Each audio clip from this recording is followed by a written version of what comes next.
मुल्क भर में मौत की चीख चार जानिब से सुनाई दे रही है। बेबसी और लाचारी ने यकीन की सूरत इख्तियार करना शुरू कर दिया है।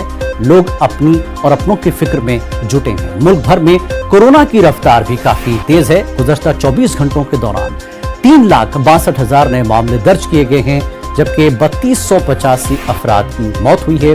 वहीं इन 24 घंटों के दरमियान 2,62,000 अफराद कोरोना की जंग जीत चुके हैं, जो कि उम्मीद अफजा खबर है। अगर पूरे मुल्क में मजमूई तौर पर बात करें, करीब 18 करोड़ लोग अब तक कोरोना से मुतासिर हो चुके हैं, जिनमें से 20 लाख से ज्यादा अफराद अपनी जिंदगी गंवा चुके हैं और 14 करोड़ से ज्यादा अफराद कोरोना की जंग जीत चुके हैं।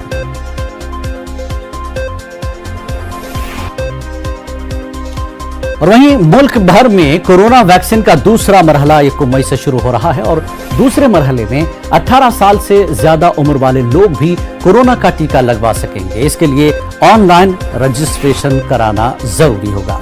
आज शाम 4 बजे से आरोग्य सेतु ऐप पर रजिस्ट्रेशन कराया जा सकता है। पहले मरहले में 45 साल से ज्यादा उम्र वालों को ही कोरोना का टीका लगाया जा रहा था, लेकिन अब 18 साल से 44 साल तक के लोग कोरोना की वैक्सीन लगवा सकेंगे। मुल्क भर में कोरोना वैक्सीन को लेकर जंगी तौर पर मुहिम चलाई जा रही है और कुछ रियासती सरकारों ने कोरोना वैक्सीन फ्री करने का भी ऐलान कर रखा है।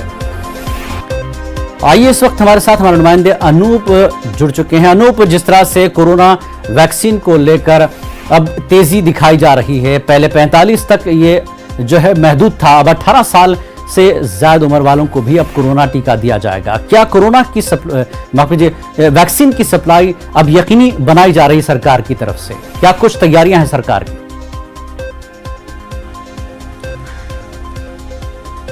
देखिए, बिल्कुल आपको बता दूं कि सबसे बड़ा, ये कह सकते हैं कि दुनिया का सबसे बड़ा वैक्सीन ड्राइव जो है वो 1 मई से शुरू होने जा रहा है, जिसमें 18 साल से ज्यादा उम्र के लोगों को वैक्सीन लगाया जाएगा। और आज का दिन काफी महत्वपूर्ण कहा जा सकता है, क्योंकि आज ही के दिन जो है कोविन ऐप और पोर्टल पे लोग जो है रजिस्ट्रेशन करा सकते हैं। काफी महत्वपूर्ण है और भारत सरकार ने ये साफ कर दिया है कि इस कोविन ऐप के ही सहारे लोग जो है वैक्सीनेशन को लेकर रजिस्ट्रेशन करा सकते हैं और ये जो राज्य सरकारें हैं इसको पूरी तरह से मॉनिटरिंग करेगी।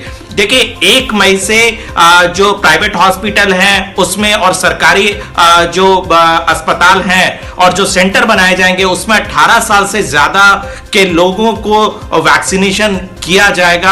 हालांकि देखिए, केंद्र सरकार की तरफ से यह कहा गया है कि जो अस्पताल है, प्राइवेट अस्पताल है, वो पैसे ले सकते हैं। हालांकि कुछ राज्य सरकारों ने साफ कर दिया है कि 18 साल से ज्यादा उम्र के जो लोग हैं उसको फ्री में वैक्सीन जो है वो राज्य सरकारें देगी। तो सबसे बड़ा वैक्सीनेशन ड्राइव है और जाहिर सी बात है कि जिस तरह से आपने भी अभी इससे पहले जिक्र किया कि कोरोना महामारी लगातार पैर पसारता जा रहा है, जिस तरह से लगातार मरीजों की संख्या में इजाफा देखने को मिल रहा है, वैक्सीनेशन जितनी जल्दी खत्म होगी इस बीमारी पर काबू पाया जा सकता है। जी अनूप, जिस तरह से बीमारी अपने पैर पसार रही है, रफ्तार एक तरह से उसकी तेज चल रही है, तो मुल्क में जिस तरह से वैक्सीन की रफ्तार भी बढ़ाने की कोशिश की जा रही है, राज्य सरकारें तो फ्री कर रही हैं, ऐलान भी कर रही हैं, लेकिन सरकारी माफ कीजिए निजी अस्पतालों की जहां तक हम बात करें, प्राइवेट अस्पतालों की, वहां कीमत थोड़ी सी ज्यादा है। यह बताया जा रहा है कि कुछ कीमत कम हो या फिर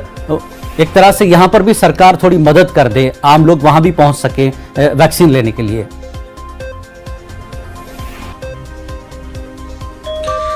देखिए, आपको बता दूं कि जो 2 वैक्सीन अभी भारत में जिसको अप्रूवल मिल चुका, हालांकि तीसरे वैक्सीन को भी अप्रूवल मिल चुका है, दोनों जो है सीरम इंस्टीट्यूट की कोविशील्ड और कोवैक्सीन, इन दोनों ने अपने रेट जारी जरूर कर दिए हैं। और आपको बता दूं कि सूत्रों के हवाले से खबर है कि भारत सरकार ने इन दोनों कंपनियों से अपील की थी कि जो रेट तय किए गए हैं उसमें थोड़ी सी कमी लाई जाए। हालांकि जो वैक्सीन निर्माता कंपनियां हैं उसकी तरफ से अभी तक इस बात को जाहिर नहीं किया गया है कि क्या वैक्सीन के जो रेट उन्होंने तय किए हैं उसमें किसी तरह की कमी की जा सकती है। हालांकि आपको बता दूं कि सीरम इंस्टीट्यूट की तरफ से जरूर यह कहा गया कि जो विदेशों में जो वैक्सीन दिया जाता है उसकी तुलना में अगर भारत में अगर रेट कार्ड को अगर हम देखें तो अभी भी जो रेट है वो बहुत कम है। लेकिन इन सब के बीच ये जरूर आपको बता दूं दूं कि कुछ राज्य सरकारों ने साफ कर दिया है कि उनके राज्यों में जो वैक्सीनेशन है वो 18 साल से ज्यादा उम्र के लोगों को भी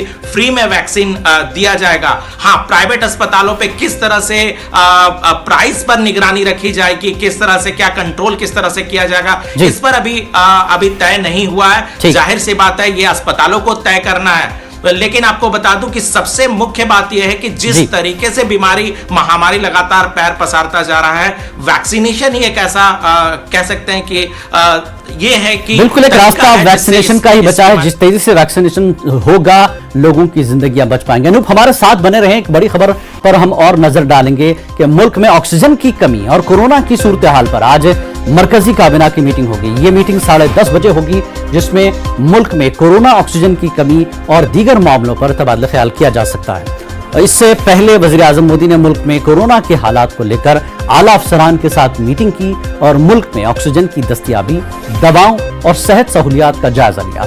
मुल्क में ऑक्सीजन की सप्लाई बढ़ाने के लिए काम कर रहे एम्पावर्ड ग्रुप ने वजीर आजम मोदी को बताया कि ऑक्सीजन की सप्लाई और दस्तयाबी को बढ़ाने के लिए हर मुमकिन कदम उठाए जा रहे हैं। मीटिंग में वजीर आजम मोदी ने हिदायत दी कि वो रियासतों में ऑक्सीजन प्लांट लगाने के काम में रियासती सरकारों की पूरी मदद करें।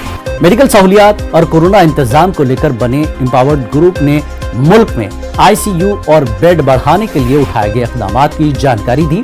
वज़ीर आज़म ने इस बात पर जोर दिया कि रियासती सरकारों की सभी एजेंसियां कोरोना इंतजामात की सभी गाइडलाइंस पर अमल करें।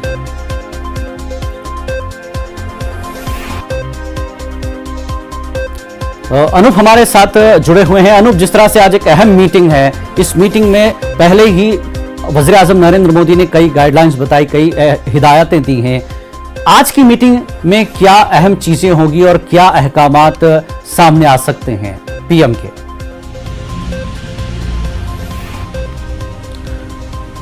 देखिए, आपको बता दूं कि आज ठीक 10:30 बजे केंद्रीय कैबिनेट की बैठक प्रधानमंत्री नरेंद्र मोदी की अध्यक्षता में होने वाली है। काफी महत्वपूर्ण बैठक कहा जा सकता है, क्योंकि जिस तरह से पिछले दिनों कई मोर्चों को लेकर प्रधानमंत्री नरेंद्र मोदी लगातार जो है वो बैठक करते रहे, तो जाहिर सी बात है कोई बड़ा फैसला लिया जा सकता है हेल्थ सेक्टर को लेकर के। लेकिन आपको बता दूं कि सूत्रों के मुताबिक कोई आर्थिक पैकेज का जो है वो ऐलान इस बैठक में किया जा सकता है, लोगों को राहत देने के लिए, गरीबों को राहत देने के लिए, आम लोगों को राहत देने के लिए, क्योंकि जिस तरीके से कई राज्य सरकारों ने लॉकडाउन लगा रखा है, जिस तरह से रोजगार में एक समस्या सामने आ गई है। हमने पिछले बार भी जब देखा कि जब वेव 1 था, बिल्कुल 10:30 बजे मीटिंग होगी। अनूप, हमने भी उम्मीद है कि कोई बड़ा